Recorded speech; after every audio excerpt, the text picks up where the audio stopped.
अम्बेडकर साहब ने कहा यार ये सब नहीं, आप थोड़ा रैशनल बात करो। तो उन्होंने ये कहा कि 7 दिन का उत्सव था, 7वें दिन जो पति पत्नी थे उन पति पत्नी के बीच में प्रेम का संबंध कायम हुआ, जिसकी वजह से महामाया गर्भवती हुई। इतना सा एक वाक्य लिख के उन्होंने छोड़ दिया, क्योंकि आप धार्मिक लोगों के बारे में ज्यादा ऐसा लिखें तो चुभता है लोगों को, तो वो ज्यादा लिखना भी नहीं चाहिए। केवल एक सांकेतिक सा वाक्य लिख के उन्होंने छोड़ दिया कि उसके बाद इनके बीच में संयोग हुआ, इस तरह से बुद्ध गर्भ में आए। जिस दिन ऐसा हुआ उस दिन महामाया ने एक सपना देखा, और ये स्वप्न का जिक्र सब लोग करते हैं। स्वप्न ये देखा उन्होंने कि वो जब सोई हुई हैं, बहुत सारे देवता आके उनके जो पलंग है उसको उठा के ले गए हैं हिमालय पर्वत के पास, मानसरोवर के पास, और वो देवता बहुत खुश हैं। फिर बहुत सारी अप्सराएं आई हैं, उन अप्सराओं ने उनको स्नान करवाया मानसरोवर में और कहा कि एक बहुत बड़ी भूमिका निभाने के लिए आप संसार आपका इंतजार कर रहा है। और उन्होंने सपना देखा, और ये भी उनको कुछ समझ में आने लग गया था कि शायद उनका पुत्र ऐसा होने वाला है। ये बात उनको समझ में आ गई। सुबह उठी, महामाया ने शुद्धोदन से कहा कि देखिए जी, एक सपना देखा है और सपने में ऐसा ऐसा देखा। शुद्धोदन ने कहा मैं तो क्या ही समझ पाऊंगा। तो ऐसा करते हैं, जो स्वप्न की व्याख्या करने के एक्सपर्ट्स हैं उनको बुलाते हैं। ड्रीम इंटरप्रिटेशन तो आज तक दुविधा का मामला है ना, कि कोई सपना आया तो क्यों आया, उससे क्या निष्कर्ष निकलता है। सिगमंड फ्रॉइड ने अपनी आधी जिंदगी खर्च कर दी इसी मामले में, इंटरप्रिटेशन ऑफ ड्रीम्स नाम से किताब लिखी, और कई लोगों ने लिखी है। आज तक भी 100% तय नहीं हो पाया कि किसी सपने का क्या मतलब निकलता है। इतना जरूर है कि आजकल ये मानते हैं कि जब हम नींद में होते हैं तो नींद में एक स्लीप का नाम है REM, रैपिड आई मूवमेंट बोलते हैं उसको। जब आप सो रहे हैं और आपकी आंखों के जो अंडे हैं वो तेजी से ऐसे हिल रहे हैं, गहरी नींद होती है वो, डीप स्लीप से थोड़ी सी कम, लेकिन इतनी गहरी कि आप हिल नहीं सकते उस समय। हमें जब भी सपना आता है हम उस समय REM में होते हैं, रैपिड आई मूवमेंट वाली स्लीप में होते हैं। और सपने इसलिए आते हैं कि दिन भर जो जो घटनाएं घटी उन मेमोरीज को परमानेंट मेमोरी में कन्वर्ट करने के लिए सपने आते हैं। सपने उसको रिवाइज करवा रहे होते हैं सांकेतिक तरीके से। आजकल न्यूरोसाइंस ऐसा मानती है, पर उस समय न्यूरोसाइंस नहीं थी, उस समय तो लोग व्याख्या करते थे धार्मिक तरीके से। तो 8 आचार्य बुलाए गए जो सपनों की व्याख्या करने में उस्ताद थे। रोचक बात है कि 8 में से एक का नाम राम था, एक का नाम लक्ष्मण था। वो राम लक्ष्मण नहीं, इससे पता लगता है कि विभिन्न धार्मिक परंपराएं आपस में कैसे कनेक्टेड होती है। इसमें राम का नाम भी आ रहा है, लक्ष्मण का नाम भी आ रहा है, और ये आचार्य बन के आए हैं, लेकिन ये वो राम लक्ष्मण नहीं है, ये कपिलवस्तु के आचार्य हैं। और इनको बताना है कि इस सपने की व्याख्या क्या है। तो 8 ने विचार विमर्श करके बताया कि राजन, इस सपने का मतलब बहुत ही खास है। इसका मतलब ये कि आपके यहां एक बहुत ही महान पुत्र होने वाला है, और वो महान पुत्र या तो बनेगा चक्रवर्ती सम्राट, और अगर नहीं बना चक्रवर्ती सम्राट तो बनेगा बहुत बड़ा साधु सन्यासी, और अगर बना बहुत बड़ा साधु सन्यासी तो वो बुद्ध बनकर पूरे संसार का कल्याण करेगा। अच्छा, लोग चाहते हैं कि संसार का कल्याण करने वाला पड़ोसी घर में पैदा हो। हमारे घर में तो राजा ही पैदा हो जाए, राजा बेटा बोलते हैं, सन्यासी बेटा कोई नहीं बोलता अपने बच्चों को, तो बोलते राजा बेटा पैदा हुआ है। तो शुद्धोदन थोड़ी टेंशन होनी शुरू हो गई, यार ये सेकंड वाला क्यों बोल दिया, पहले वाला ठीक था ना, चक्रवर्ती सम्राट। शुद्धोदन एकदम खाटी बाप जैसे होते हैं ना, वैसा आदमी है। उसकी पूरी जिंदगी इसी में खर्च होगी कि बेटा सन्यासी ना बने मेरा, और बेटा बन ही गया। उसने जिंदगी भर एक ही काम किया कि बेटा सन्यासी ना बने, होई सोई जो राम रचिया, तो वो तो जो होना था होना था। इस वाक्य से कौन सा दर्शन निकलता है? नियतिवाद, डिटर्मिनिज्म। होगा वही जो लिखा है, वही होगा, और कुछ नहीं होगा। तो ये घोषणा हो गई, लोग बहुत खुश हो गए। लोगों ने सेकंड सेंटेंस पे कम ध्यान दिया, पहले पे ज़्यादा ध्यान दिया। नगाड़े बजने लग गए, अरे वाह वाह वाह, चक्रवर्ती बेटा पैदा हुआ, अब तो बड़ा कमाल होगा। सब खुश है, शुद्धोदन को टेंशन हो रही थोड़ी थोड़ी। खैर, उससे सोचा कि चलो मैं देख लूँगा, कुछ ऐसा माहौल बनाऊंगा कि वो सन्यासी नहीं बन पाए। आदमी सोचता तो है ही ना, उससे भी सोचा। तो 10 महीने के बाद, आमतौर पे गर्भ 9 महीने कुछ दिन का होता है, लेकिन यहाँ पर 10 महीने का जिक्र है। कई बार ऐसा होता है, कुछ बच्चे थोड़ा जल्दी कुछ थोड़ा लेट आते ही हैं। अब महामाया को लगा कि अब समय आ गया है प्रसव का, तो मैं अपने मायके जाना चाहती हूँ।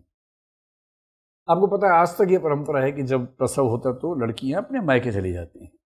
ससुराल में वैसे बड़ा दबाव रहता है, पानी भी मांगना हो सोचे किससे मांगे। तो मायके में आराम है, माँ माँ होती है, सास सास होती है। ऐसा होता है कि नहीं होता है? जब शादी होगी ना, तुम भी अपनी सास से देखना पानी मांग के, तो समझ में आएगा। लड़के लोग भी सास के पास आके टेंशन में रहते हैं, भाई माँ तो माँ ही होती है, चाहे लड़की की हो चाहे लड़के की हो। तो ये परंपरा आज भी है कि जब बेटियां माँ बनती हैं तो अपनी माँ के पास जाती हैं, माँ के पास, बहन के पास, जहाँ कंफर्टेबल रहे। तो महामाया अपने मायके जा रही थी। जो मायका है उसका नाम है देवदह। और देवदह जाते जाते रास्ते में एक बड़ा सुंदर सा वन आता है, उसका नाम है लुम्बिनी। अगर आप कभी नेपाल जाएं, सिद्धार्थ, अगर आप यूपी काडर में बन जाएं IAS IPS, तो सिद्धार्थनगर एक जगह है।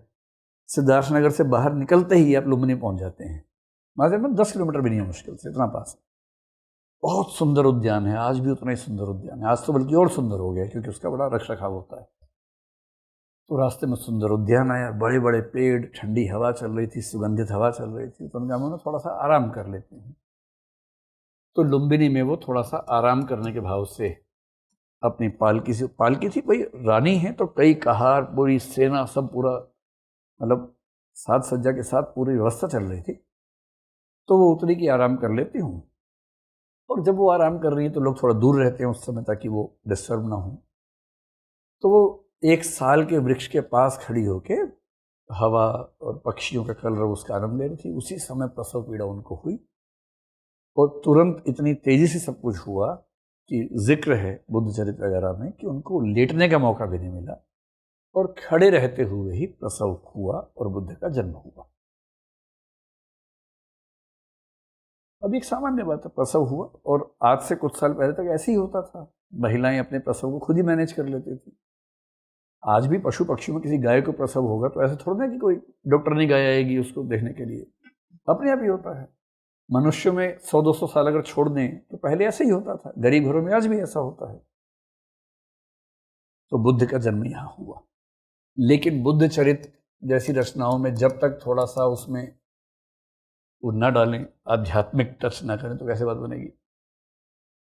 तो उसमें लिखा है कि इस प्रसव की खास बात यह थी कि इसमें बिल्कुल भी पीड़ा नहीं हुई। चलो यहां तक भी मान लीजिए ऐसा हो सकता है, कोई बड़ी बात नहीं है ना। ललित विस्तर वाला, उसका लेखक कौन है पता नहीं, अज्ञात है। वो और आगे बढ़ गया। उसने कहा कि जैसे बुद्ध का जन्म हुआ वो 7 कदम चले। तो 7 कदम चले, 7 कदम चलने का मतलब क्या है? ये संकेत किया कि ये मेरा आखिरी जन्म है। ये ललित विस्तर में है। ललित विस्तर सूत्र पूरा नाम है रचना का। और जो सामान्य वर्णन मिलता है डॉक्टर अम्बेडकर के, वो ये है कि जन्म ऐसे ऐसे हुआ, इस पोजीशन में हुआ, पीड़ा नहीं हुई, यहां तक ठीक है। ये बात आपको मिलती है बुद्ध चरित्र में। इसके बाद शुद्धोधन जी की टेंशन शुरू होती है बढ़िया से। हिमालय में एक आचार्य थे, आचार्य असित, बड़े आचार्य थे। उन्होंने देखा कि देवता लोग बड़े खुश दिख रहे हैं, पता नहीं क्या हो गया। तो पता लगा कि धरती पर कुछ हुआ है। तो उन्होंने धरती पर निगाह फिराई तो जम्बू द्वीप में उनको एक घर में खुशियां दिखी। पुरानी कथाओं में ऐसे लिखा था ना, जम्बू द्वीप में उनको एक घर में खुशियां देखी। वो घर किसका था? कपिल वस्तु के राजा शुद्धोधन के घर में खुशियां थी। और देवता लोग पुष्प बरसा रहे थे। तो उनको जिज्ञासा हुई जानने की। उन्होंने पता किया कि ऐसी घोषणा हुई है कि एक बालक का जन्म हुआ है और भविष्यवाणी ये है कि या तो ये बच्चा बनेगा चक्रवर्ती राजा या ये बनेगा बुद्ध और संसार का कल्याण करेगा। तो जिज्ञासा में ये पहुंच गए कपिल वस्तु कि मैं भी देखूं जरा, देवता लोग बहुत दिन बाद इतने प्रसन्न दिख रहे हैं, कुछ तो खास बात हुई है। जैसे ही पता लगा राजा को कि भाई आचार्य असित आए हैं, आचार्य असित बहुत बड़ी बात हो गई। ये वैसे ही है कि आपके घर में कोई नौक करे कि ओशो रजनीश आए मिलने के लिए, तो क्या हाल होगा आपका उस समय। कुछ कुछ वैसा स्टेटस था उनका। तो सब बड़े खुश हुए, बच्चे को दिखाया, उन्होंने बच्चे को गोदी में उठाया, उसका हाथ देखा और उनको रियलाइज हो गया कि जो घोषणा की गई है झूठ की गई है, क्योंकि ये बच्चा चक्रवर्ती सम्राट नहीं बनेगा। इसके अंदर महापुरुष बनने के 32 लक्षण हैं, और उनकी व्याख्या के हिसाब से 32 लक्षण जब होते हैं तो वो सम्राट तो छोटी चीज है, ये उससे बड़ी चीज है। और वो समझ गए कि घोषणा का दूसरा हिस्सा ही सही है, कि ये बनेगा बहुत बड़ा साधु सन्यासी, ये बनेगा बुद्ध। और जैसे ही उनको ये रियलाइज हुआ वो फूट फूट कर रोने लगे। आप सोचेंगे ये क्या बात हुई, ये तो खुश होने की बात थी। फूट फूट कर रोने लगे। शुद्धोधन घबरा गए कि मुझसे कोई गलती तो नहीं हो गई। उनका जी क्या हुआ, पानी वानी पिलाया, क्या हुआ। अरे नहीं नहीं, आपने कुछ नहीं किया, मुझे दुख ये है, ये बच्चा इतना महान है, कई 100 साल में इतना महान बच्चा पैदा होता है। दुख ये है कि मेरे पास जीवन बहुत कम बचा है, मैं देख नहीं पाऊंगा जब ये दुनिया में अपना आध्यात्मिक साम्राज्य स्थापित करेगा। जब दुनिया इसके कदमों को चूमेगी, वो दृश्य देखने के लिए मैं जिंदा नहीं रहूंगा। मैं इस बात से दुखी होकर रो रहा हूं, कोई दूसरी बात नहीं है। सब बड़े खुश हुए, एक आदमी टेंशन में आ गया। कौन टेंशन में आ गया भाई, उसको लग रहा नहीं यार, इससे तो आईएएस बनाना है, कलेक्टर बनाना है या राजा बनाना है। भाई उस समय का राजा, आज का कलेक्टर एक ही बात तो हुई, वो भी जिला संभालता था, आप भी जिला संभालते हैं, जनपद ही तो तो आप शुरू में जनपद संभालेंगे, मतलब शुरू में जन संभालेंगे, 7-8 साल में जनपद संभालने लगेंगे, 14 साल बाद महाजनपद संभालेंगे, उसके बाद आर्यावर्त संभालेंगे, तो आप कम छोड़ना। खैर अब बच्चा हो गया है, पता लग गया है। 5वें दिन जन्मोत्सव हुआ। इनका नाम रखना था तो नाम निकला सिद्धार्थ। गोत्र था गौतम, तो पूरा नाम क्या बन गया, सिद्धार्थ गौतम।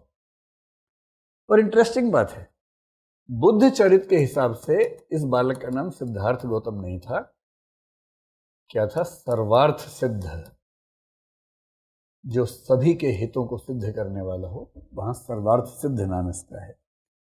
कभी भूले भटके कोई आपसे सवाल पूछ ले कि भारतीय परंपरा में सर्वार्थ सिद्ध किसे कहते हैं, तो सिद्धार्थ गौतम का नाम जो बुद्ध चरित्र में मिलता है वो ये नाम है। लेकिन बाकी सभी सोर्सेज में सिद्धार्थ गौतम नाम इसका पड़ा और सबने सिद्धार्थ कहना शुरू किया। बहुत जम के उत्सव हुआ, पूरा कपिलवस्तु नाच नाच के परेशान हो गया, ऐसा उत्सव किया गया। और उसके ठीक 2 दिन बाद उनकी मां की मृत्यु हो गई। बच्चे के जन्म के 7वें दिन।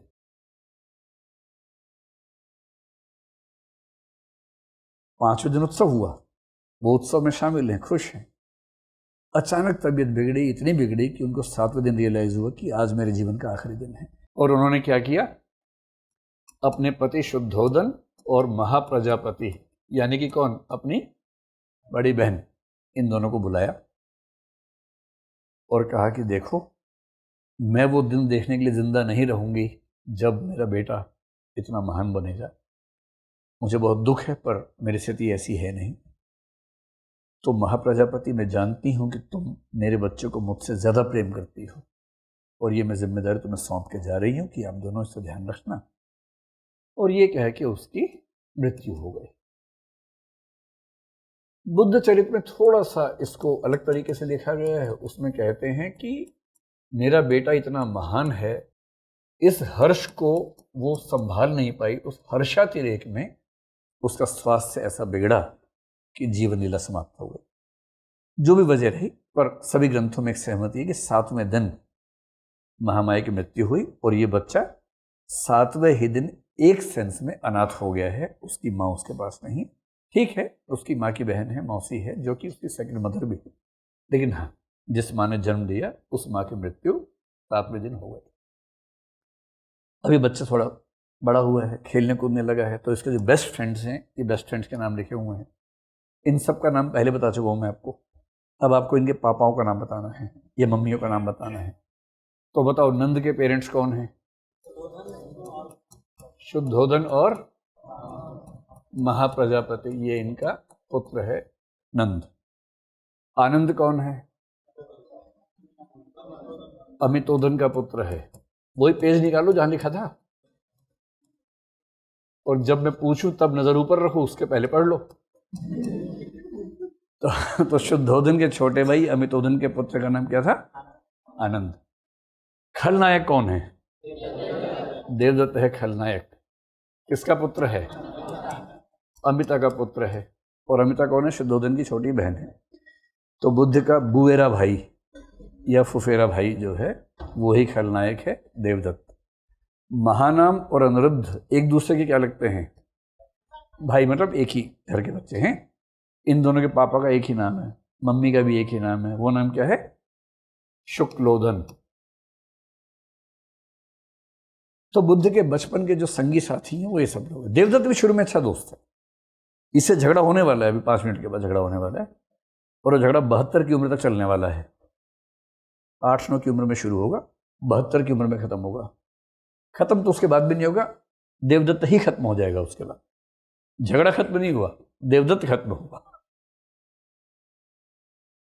अब इसके बाद ये हुआ कि भाई बच्चा पढ़ेगा भी तो सही। तो 8 साल की उम्र में इसकी पढ़ाई शुरू हुई। आपको ईर्ष्या हो सकती है कि हमें तो 3 में धकेल दिया था स्कूल में और ये 8 साल तक मौज करता रहे घर के अंदर। आपको 3 में धकेल दिया होगा स्कूल में। आजकल दिल्ली में 2 में धकेल देते हैं कि जाओ प्ले स्कूल में जाओ। तो इनका 8 साल में अध्ययन शुरू हुआ। अध्ययन शुरू कैसे हुआ? सबसे पहले वही 8 आचार्य बुलाए गए जिन्होंने घोषणा की थी। इनमें से 2 नाम कौन कौन से थे? और भी थे, एक का नाम ही मंत्री था, एक का नाम था मंत्री। जैसे मैं एक बार गांव में गया, पता लगा कि बच्चे का नाम है कलेक्टर। तो मैंने कहा बेटा क्या बनना है? बोले बनना क्या, हम तो कलेक्टर हैं ही। ये भी सही, कलेक्टर बनना है तो नाम ही रख दो कलेक्टर। और अब जो भी जिंदगी में बोलेगा उसको बोलेगा अरे कलेक्टर साहब आ रहे हैं। इतना अच्छा लगता है। तो खैर 8 आचार्य, इनको कहा कि अब बेसिक एजुकेशन जो मोटी मोटी बातें वो सिखा दो। जब उस लेवल से आगे बढ़ा तो एक आचार्य को बुलाया गया जिनका नाम था आचार्य सब्बमित्र, यानी कि सर्वमित्र से पाली में हो गया सब्बमित्र। उदिच्य देश से इनको बुलाया गया, बड़े प्रकांड आदमी थे। सब्बमित्र जैसे कहा कि आप इनको भाषा का ज्ञान दीजिए, व्याकरण का ज्ञान दीजिए, इसके अलावा वेद का, वेदांग का और उपनिषद का ज्ञान दीजिए। तो ये बच्चा बहुत कम उम्र में इन सब चीज़ों का एक्सपर्ट हो चुका है। उसको भाषा, व्याकरण, वेद, वेदांग, उपनिषद सब। अच्छा, उस समय के लोग बोलते थे कंठस्थ कर लिए। कंठस्थ कोई अच्छी बात थोड़ा ना, याद कर लिया, समझना चाहिए ना। तो जहाँ तक इनके बारे में हम सोचते हैं, इनको समझ में भी सब चीज़ें आ चुकी थी बहुत कम उम्र में ही। फिर उसके बाद हुआ टीचर नंबर 3। तब इनके पिता ने कहा कि अब थोड़ा और एक्सपर्टीज से काम करवाते हैं। तो उन्होंने आचार्य भारद्वाज से निवेदन किया। अब अगर मैं आपसे पूछूं ये कौन है? आचार्य भारद्वाज हैं आलार कलाम के शिष्य और सांख्य दर्शन के आचार्य, जो कपिल वस्तु में ही रहते थे। आचार्य भारद्वाज ने गौतम बुद्ध को जो सिखाया, या सिद्धार्थ गौतम को जो सिखाया, वो सिखाया सांख्य और योग। और इसमें मुख्य रूप से ध्यान करना सिखाया, समाधि करनी सिखाई, आसन करना सिखाया, जिसको अष्टांग योग कहते हैं, उसके हिस्से सिखाए। दर्शन कम सिखाया, ज़्यादा सिखाया कि ध्यान कैसे करते हैं, समाधि कैसे करते हैं, चित्त को एकाग्र कैसे करते हैं, वो सब सिखाया। अब ये बच्चा बचपन में चित्त को एकाग्र भी कर लेता है, मेडिटेशन भी कर लेता है, वेद उपनिषद पढ़े ही हुए हैं। फिर बाप को याद आया कि पहले सन्यासी की घोषणा है, सारा सन्यास वाले चल रहा है तो मामला। तो शुद्धोधन ने कहा हटाओ इन सब चीज़ों, चलो चलो सैनिक स्कूल जाओ। तो फिर सैन्य विद्या के लिए भेजा गया। और सैन्य विद्या में जो जो एक क्षत्रिय बच्चे के लिए या सैन्य परिवार के बच्चे के लिए ज़रूरी था, तलवार चलाना, भाला चलाना, तीर कमान चलाना, वो सब सिखाया गया। और इस बच्चे ने सैन्य विद्या में भी जबरदस्त महारत हासिल कर ली बहुत कम समय में, ऐसा जिक्र मिलता सारी किताबों में। सोच के देखो कैसा बच्चा रहा होगा 12-15 की उम्र में। तीर चलवा लो, तलवार चलवा लो, भाला चलवा लो, त्रिशूल चलवा लो, फिर आप उपनिषद की बात करो तो गहरी बात कर रहा है। आपको ध्यान करो, ध्यान में डूब गया, 1 घंटे तक मेडिटेशन में चला गया है ऐसा बच्चा। भाषा पूरी आती है, व्याकरण पूरा आता है, संधि समास पूछो वो भी सारे आते हैं। सोच के देखिए। पर वो ऐसा होता है, कुछ परिवारों में बच्चों की शिक्षा पे बड़ी मेहनत की जाती है। पर शुद्धोदन की चिंता क्या है, इस बच्चे का स्वभाव ऐसा है, करुणा से भरा हुआ, इतना कारुणिक स्वभाव है, इतना करुणा या कंपैशन से भरा हुआ है कि कई घटनाएं ऐसी घट रही हैं जिनसे संकेत मिल रहा है कि आगे क्या होने वाला है। जैसे क्या संकेत मिल रहा है? भाई क्षत्रिय बच्चा है, बाकी क्षत्रिय बच्चे क्या बोलते हैं, आज हम शिकार पे चलेंगे, तीर कमान तलवार ले, भाला ले, तो आप शिकार पे चलेंगे, चलो चलो सब शिकार पे चलो। इससे कहते चलो गौतम चलो, ठीक है तुम लोग जाओ। वो कह रहे तुम यार डरपोक हो क्या, शेर चीते से घबराहट होती है तुमको?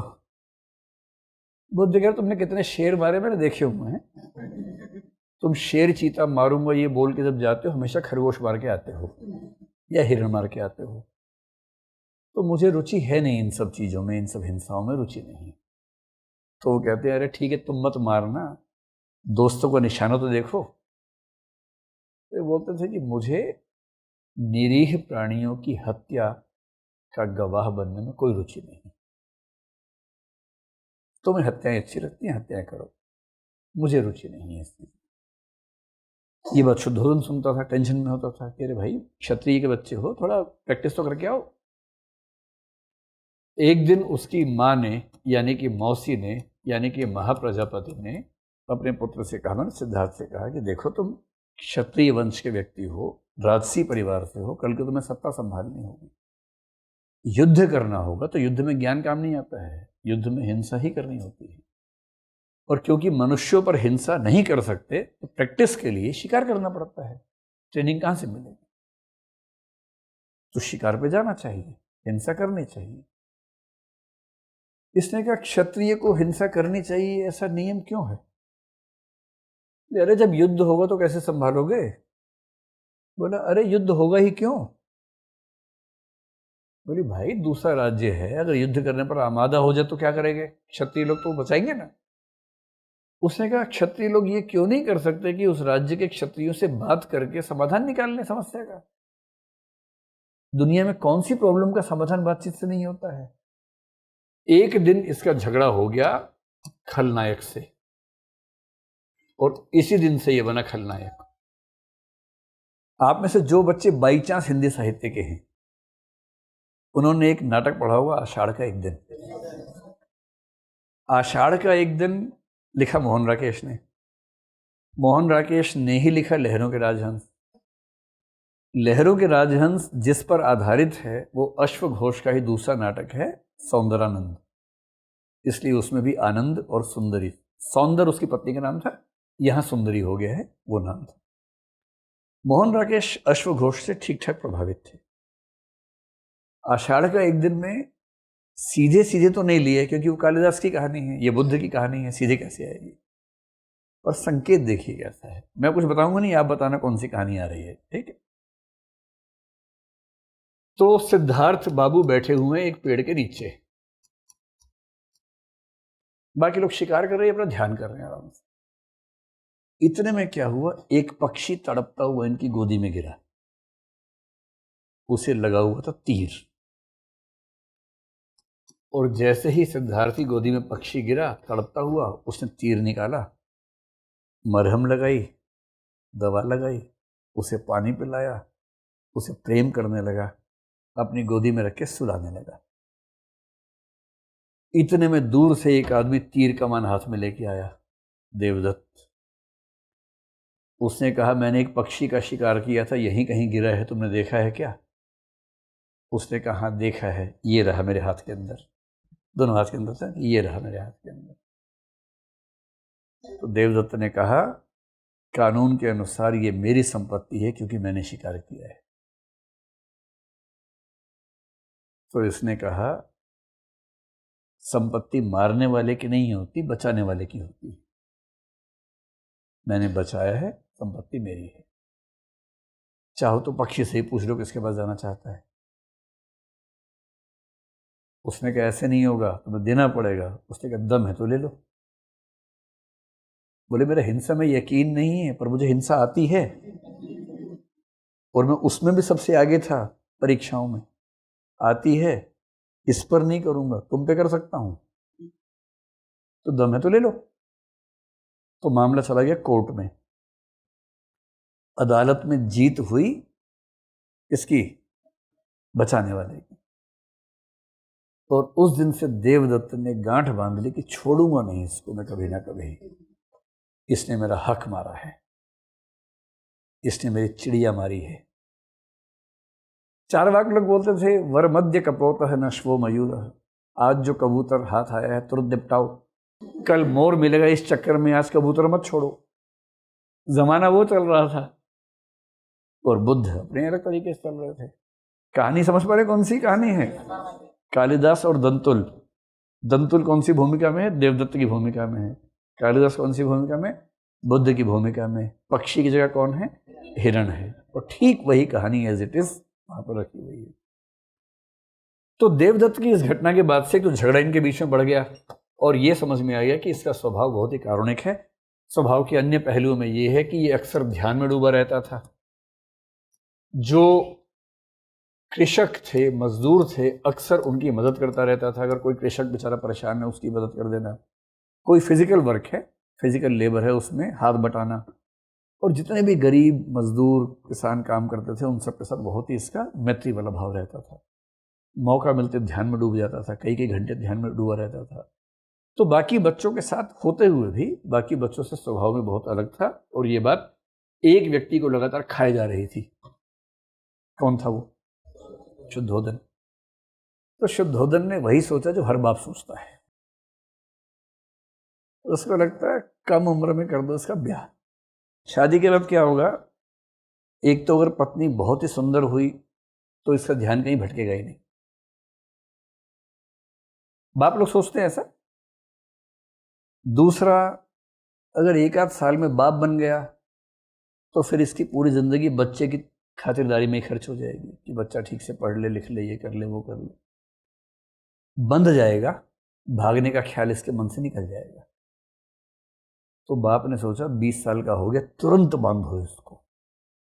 20 में सोचिए, आजकल तो 21 इंच अलाउड नहीं, उस समय 20 में हो जाता था।